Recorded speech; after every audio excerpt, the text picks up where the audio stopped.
भैया को पता नहीं चलना चाहिए, इसलिए तुम अकेले भागो और मैं भी अकेले भागता हूँ, ठीक है? तुम्हें क्या लगता है मैं इतनी आसानी से तुम्हें अकेले भागने दूंगी? तुम्हारे साथ इसलिए भाग रही हूँ क्योंकि पिछले 10 सालों से तुम मेरे गले पड़े हुए हो।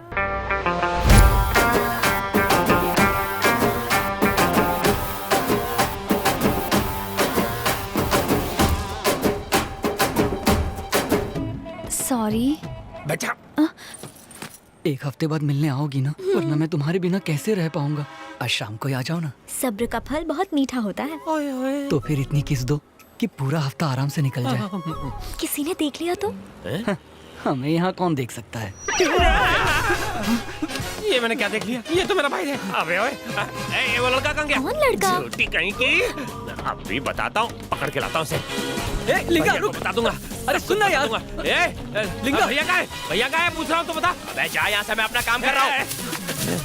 लिंगा मेरे भाई, मेरी बात तो सुन यार। भैया कहाँ है? नहीं पता भैया कहाँ है? जा यहाँ से। लिंगा, जो तूने देखा वो सच नहीं है यार। एक उल्टा हाथ का देता हूँ तुझे। बस में जो लड़की थी वो सच नहीं है, मैं यहाँ खड़ा हूँ ये सच नहीं है क्या? या मेरा भाई चारा जमा कर रहा है वो सच नहीं है? चारा घोटाला जो हम देखते हैं हमेशा सच नहीं होता। ए शिवा, यहाँ पर क्या चल रहा था? मैं तो इसे घास डाल रहा था। ओ प्रियंका, नमस्ते। हम सब की कहानी एक जैसी है। अभी आ गए?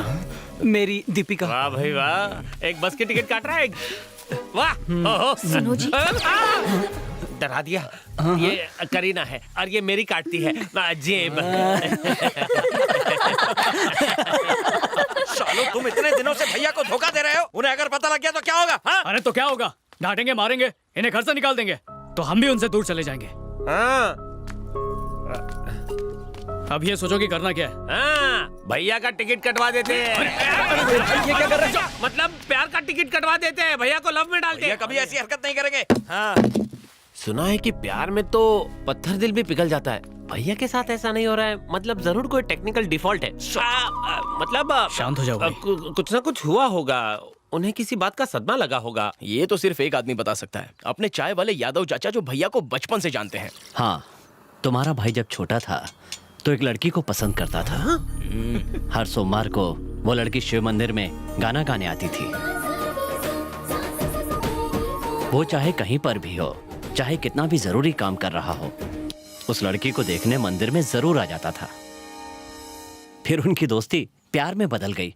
वो कभी कभी मेरी दुकान पर चाय पीने आते थे। फिर क्या हुआ मैं नहीं जानता, अचानक उसने मंदिर जाना बंद कर दिया। ए छोटू, टाइम हो गया है, ठाकुर साहब को चाय दिया। ठीक है चाचा। हर आधे घंटे में चाय क्यों भेजते हो? कुछ देना है तो शादी करने की सलाह दो ना। आपकी चाय पी पी कर भैया ठीक से खाना नहीं खाते हैं। ए, इस चाय के बारे में कुछ मत बोलना। बेचारा मेरी दुकान पर जी तोड़ मेहनत किया करता था। जब दोपहर को उसे खाना खाने देता तो वो खाता नहीं था, बल्कि अपने साथ पोटली में बांध कर ले जाता था। मैं उससे पूछता कि खाया क्यों नहीं, तो कहता था कि मुझे 4 भाइयों का पेट भरना है। मैं उससे पूछता फिर तू क्या खाएगा, तो कहता चाय पी के पेट भर लूंगा चाचा।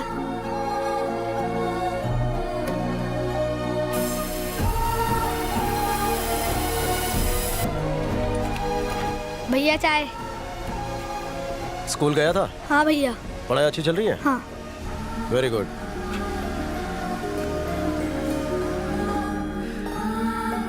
भैया ने हमारे लिए कितनी सारी कुर्बानियां दी हैं। तुम लोग उनका टाका बैठाना चाहते हो, शर्म आनी चाहिए। हे, हम बस भैया की जिंदगी में एक अच्छी लड़की लाना चाहते हैं ताकि उन्हें हर खुशी मिल सके। शुरू शुरू में हमारा इसमें स्वार्थ था, पर अब बस उन्हें खुश देखना है। चाय वाले चाचा के हिसाब से भैया कस्तूरी को पसंद करते थे, जो बहुत अच्छा गाती थी।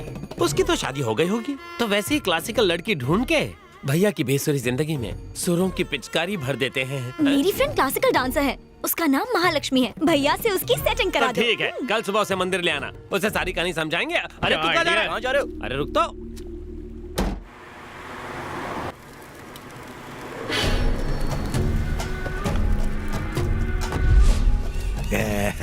आवा आवा, हमार गांव तो मेहमान नवाजी के लिए जाना जाता है, पर हालत इतनी पतली है कि मैं चाय भी नहीं पूछ सकता है।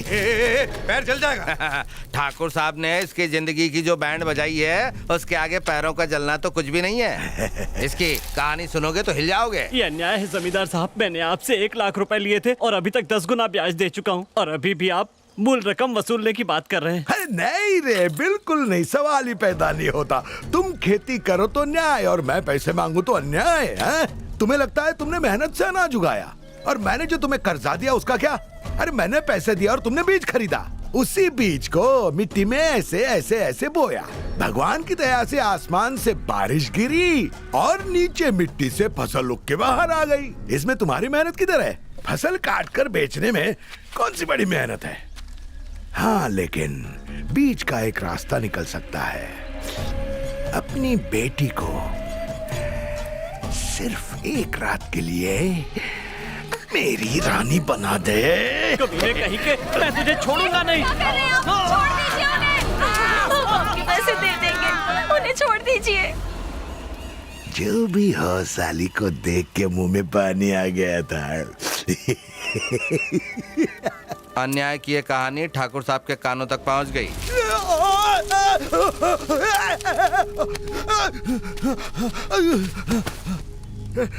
ये अन्याय है ठाकुर। तुम धंधा करो तो ठीक और मैं करूँ तो अत्याचार। मेरा धंधा ईमानदारी का है और तेरा बेईमानी का। इसने मुझसे कर्जा लिया था, वापस मांगना बेईमानी है क्या? किसान खेत जोत कर अपना खून पसीना एक करता है, तब जाके हमारी थाली में खाना आता है। तू उनका कर्जदार है।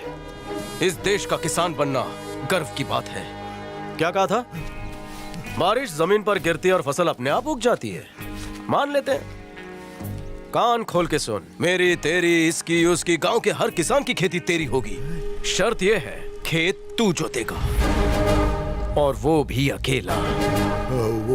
जिस जमीन पर फसल उगेगी वो तेरी, अगर नहीं उगी तो कुछ नहीं मिलेगा। ठाकुर,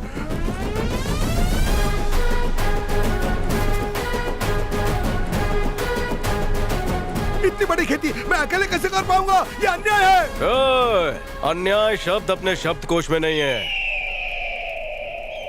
इसकी अपनी जमीन तो गई, जो हड़पी थी वो भी चली गई। अब देखो, ये छोटा सा खेत बचा है इसके पास। गुजर बसर के लिए बहुत है। हम जब अपना फ्लैशबैक सुन रहे थे तो जरा भी तकलीफ नहीं हुआ हमको, बल्कि हंसी आई।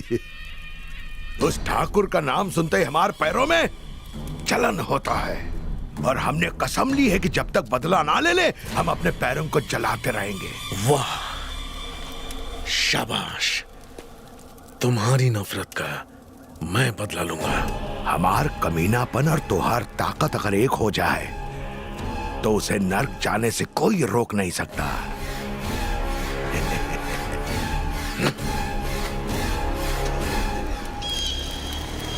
इसमें भुट्टा भरने से पहले हम उसका भरता बना देंगे।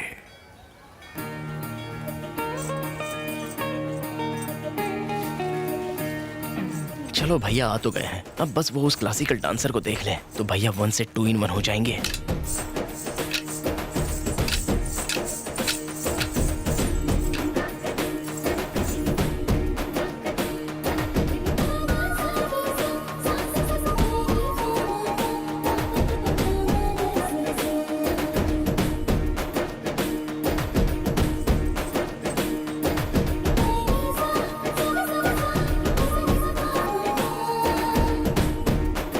लगता है भैया का टाका धीरे धीरे भिड़ रहा है। शिवा, हाँ। सॉरी, मेरी फ्रेंड आने में थोड़ा सा लेट हो गई। लेट हो गई? हाँ? भैया किसके सुर में मगन होते जा रहे हैं?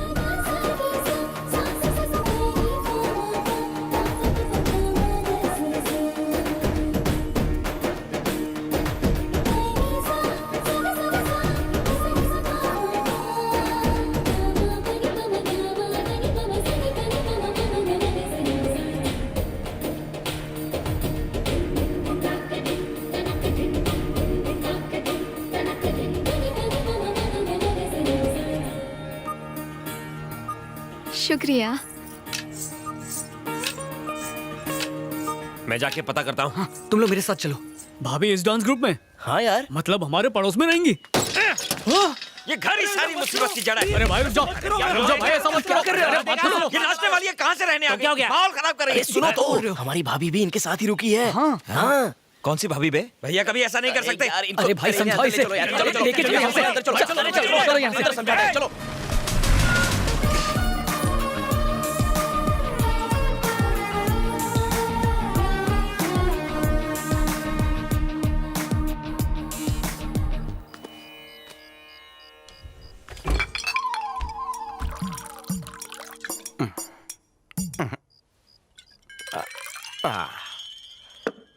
किसी बेवड़े श्रोतागण की नजर ना लगे हैं?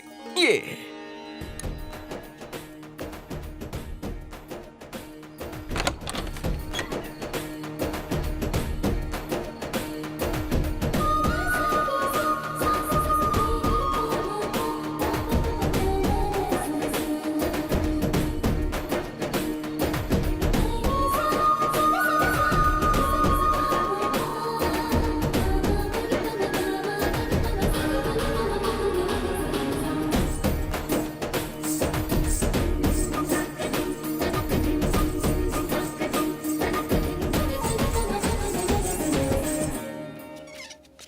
अरे माँ के लाडलो, हाँ भैया। लड़की यानी खतरे की घंटी, बचते ही फ्यूज ऑफ कर दे। ओहो, अगर अपना किसी से पंगा हो तो क्या करते हैं? कोलापुरी घुसा के मैटर खत्म करते हैं, या फिर कोपचे में ले जाकर 2-4 घुसे मारकर समझाते हैं। शान पत्ती फिर भी कम ना हो तो पहाड़ी से नीचे फेंक देते हैं। जो भी हो, मेहनत का काम है भाई, है ना? पर लड़कियां मेहनत करने में नहीं मानती। क्यों? एक सीक्रेट सुन। लड़की सर पे चढ़ाती है, फिर पैरों में गिराती है, कहानी खत्म। कोई पॉइजन पी लेता है, कोई खुद को चाकू मार लेता है, कोई साला बिल्डिंग पर से कूदकर अपनी जान दे देता है। हम किसी को मारे तो हम गुंडे मवाली, अगर लड़की के प्यार में मरा तो मिल जाएगा उसे दूसरा खवारा। भेजे में नहीं घुसा, घुसेगा भी नहीं। लड़की को समझना गणित समझने के बराबर है। भैया, आपने भी धोखा खाया है क्या?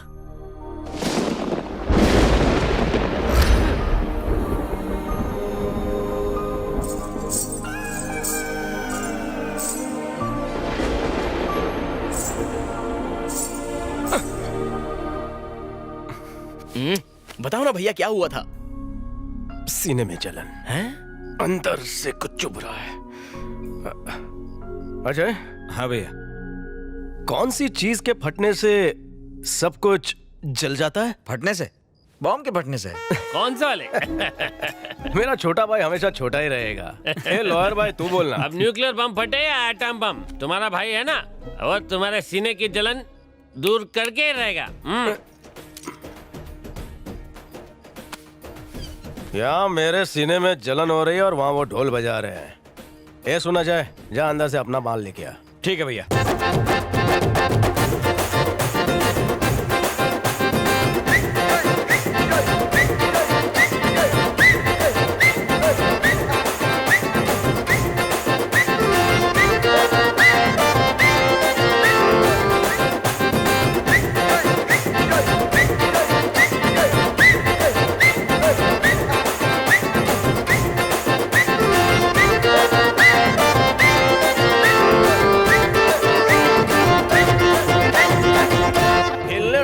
अपन सबका बाप है। बात ये हुई ना बात।